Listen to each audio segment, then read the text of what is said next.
Ayun mga idol, sa mapagpalang gabi sa lahat at isang masamang balita, hindi ko inasahan po mga idol. Ganito kasi yung nangyari. Natandaan ninyo na pumunta kami kay Lolo kasama si Amanda doon sa bahay. Gabi kami nang pumunta, pero nakauwi kami dito sa bahay.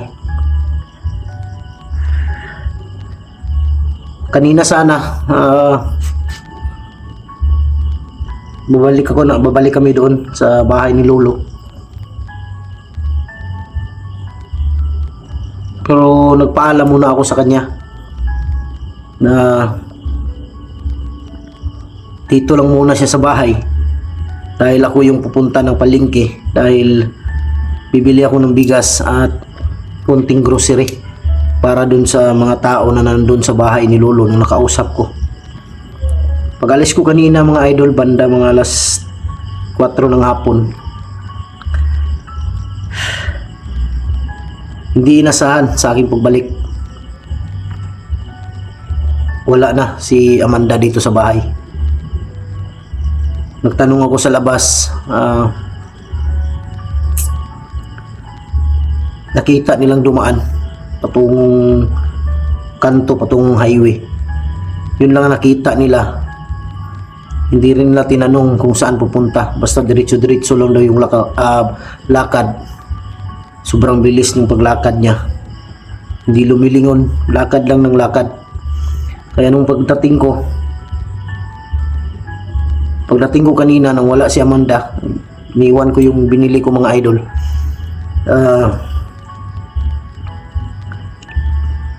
Pumunta agad ako sa kanto. Yun, may nakausap ako dun sa unahan na nakita na talaga nilang dumaan, kaya inikot ko yung buong binaybay ko yung lahat ng daan baka sakaling makita ko pa siya. Pero sa kasamaang palad mga idol,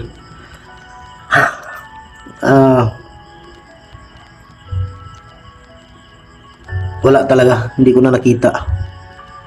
Hindi ko alam kung saan siya ngayon, pero hindi ko pa kung nawala ng pag-asa mga idol. Isa na lang yung kailangan kong mapuntahan, walang iba kundi doon sa kung saan ngayon sila Brad Sarli, Sandra at saka yung bata na anak ni Brad Sarli na si Ili. Doon pupuntahan ko mamaya, baka sakaling nandun mga idol si Amanda. Ako'y maasa na nandun siya ngayon, dahil kung hindi ko alam kung ano yung gagawin ko mga idol. Hindi ko alam kung saan siya pwedeng pumunta, dahil kahit lugar nila kung saan yung mga magulang niya, hindi ko pa napuntahan. Kaya ako'y nag-aalala para sa kanya.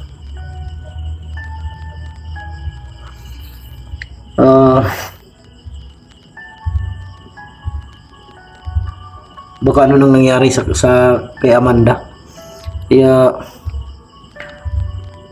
sinisi ko rin yung sarili ko. Pero hindi ko naman talaga inisip yun na ganun ang gagawin niya, na aalis, dahil ang ganda ng usapan namin. Sabi ko sa kanya, hintayin mo ako dito sa bahay, dahil hindi ako magtagal sa palengke, babalik ako agad. Ganda ng usapan namin, sabi niya, oo, dito lang ako maghihintay. Pagbalik ko, wala. Hindi ko alam kung bakit bigla siyang umalis. Hindi ko pa nga nakita, hindi ko pa nga alam kung saan si Lolo. Hindi ko pa nga nakuha si Lolo, tapos ngayon kung mawala siya. Ang kaya ako nag-aalala mga idol, kahit sino yung mga pwedeng makakuha sa kanya, nagiging delikado yung buhay niya. Aswang man, lalong-lalo na yung mga bandido makakuha sa kanya dahil kilala na siya na kasama ko sa misyon. Ayaw kong maulit yung nangyari sa kanya na hindi maganda nung nasa bundok pa siya. Ayaw kong maranasan niya ulit yun, mga idol. Kaya ngayon,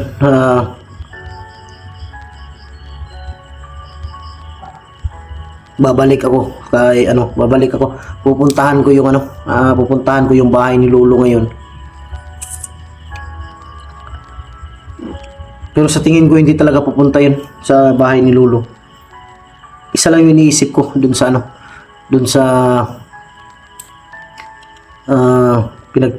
pinagtirhan ngayon nila Brad Charlie. Kung wala talaga dun, mga idol, pagdating ko, wala na akong magagawa. At wala din akong maisip na ibang lugar kung saan siya pwedeng pumunta. Kaya ako yung humihingi ng pasensya sa inyo, mga idol, sa nangyari. Hindi ko naman sinasadya at hindi ko rin kagustuhan ang nangyari, mga idol. Kaya ako yung humihingi ng dispensa sa nangyari.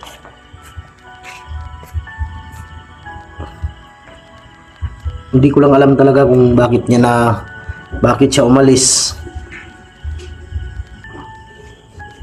Hindi ko alam, baka may bumulong or ano. Dahil hindi niya kabisado tong lugar na to, mga idol, dito sa amin. Hindi niya kabisado. Hindi nga marunong sumakay kung saan siya pupunta. Ang sa akin na talaga, ang naisip ko lang, mga idol, na naglakad talaga yun. Naglakad hanggang saan siya makarating. Ang layo ng narating ko kanina para makita lang. Wala talaga, hindi ko makita. Kaya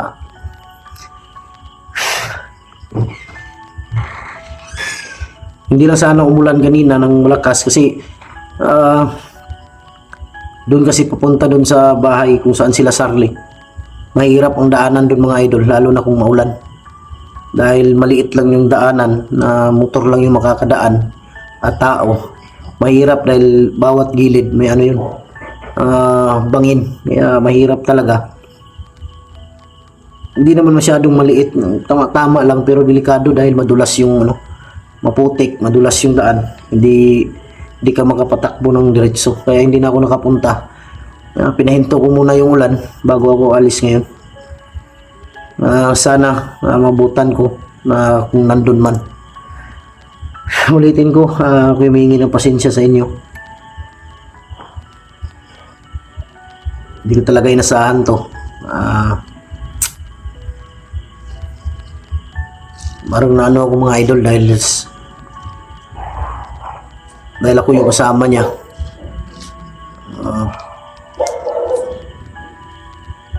Nailigtas ko na sana yung buhay. Unti-unti nang nabago yung buhay. Tapos ganun pa mangyari.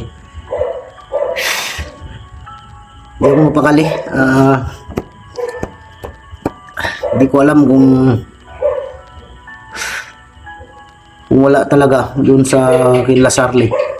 Hindi ko alam kung saan ko hanapin.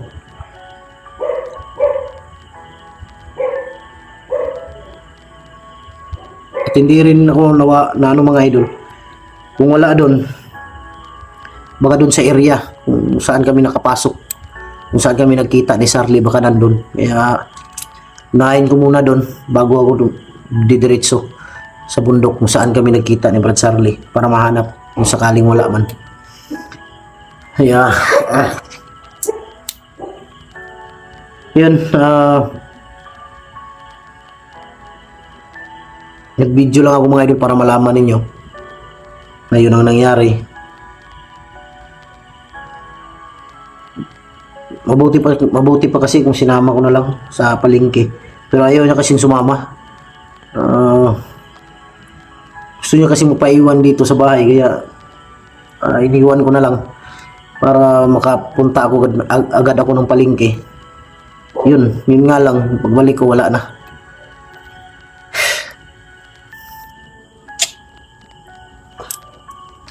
Pero huwag kayo mag-alala, mga idol.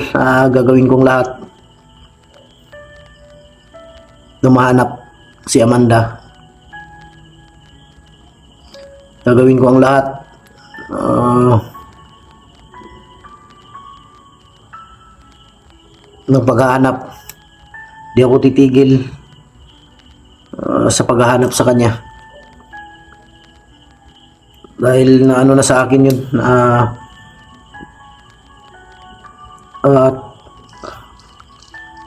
Baka ano din ba? Baka magtampo din si Lolo Pedro sa akin mga idol. Si Lolo yung nakahuli kay Amanda. Si Lolo ang isa sa dahilan kung bakit nabago yung buhay niya. At yung nakausap namin doon sa bahay ni Lolo, yung gabi na yun, yung dalawa, ang sabi kasi malapit na dumating si Lolo Pedro.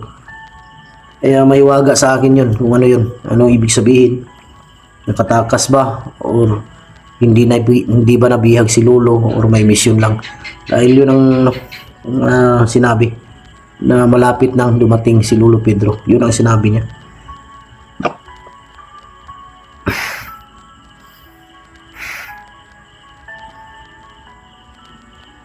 Kanina pa hindi ako mapakali. Dahil bigla na lang siyang ano. Pero yun nga, pangako ko sa inyo. Gagawin ko talaga ang lahat. At yun, mega love shoutout sa inyo lahat mga idol. Sa lahat ng mga solid supporter natin. Sa lahat ng mga silent viewers. Sa lahat ng mga OFW, kapatid nating mga Muslim at kapwa ko Guardians Brotherhood Incorporated.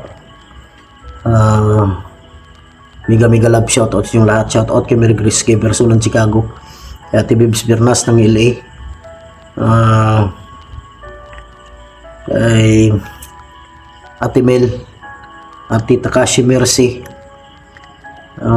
Ate MJ, Mami Sky, at Jimmy Ramirez, Team Kuwait, Team Marlica, Janice Alcalde, Bindiyo Vlog, at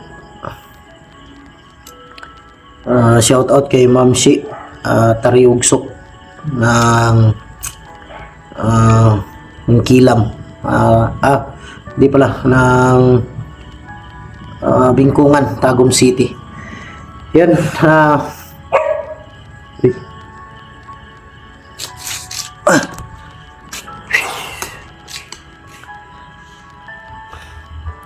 Yan, nandun pa nga yung nandun pa yung dalawang damit ni Amanda nandun sa labas, nandyan sa unahan, nakasampay pa. Dahil kaninang umaga, maaga siyang nagising dahil naglaba. Kaya pala siya humingi ng pag-uwi namin galing dun sa bahay nila ni Lolo. Kaya pala pag-uwi namin, na dumaan kami ng tindahan mga idol. Mabili siya ng yung sabon panlaba. Kaya maglaba pala siya pagising ko. Maaga siyang nagising. Nakita ko dyan sa may banyo sa labahan. Naglalaba. Sinampay niya sa labas yung nilaban niyang dalawang damit.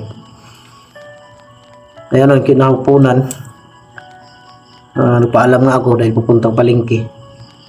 Gusto ko siya isama pero ayaw niya. Gusto niya magpaiwan, kaya ako na lang umalis. Inasahan. Pagbalik ko, wala na. Siyempre nag-aalala din ako mga idol. Dahil ayaw kong bumalik siya sa pagiging dating aswang niya. Gusto ko iligtas sila lahat. Pamilya niya. Or may mga kapatid man siya, may mga kapatid daw siya. Gusto kong iligtas. Paano ko yan magawa kung si Amanda mismo ay wala ngayon?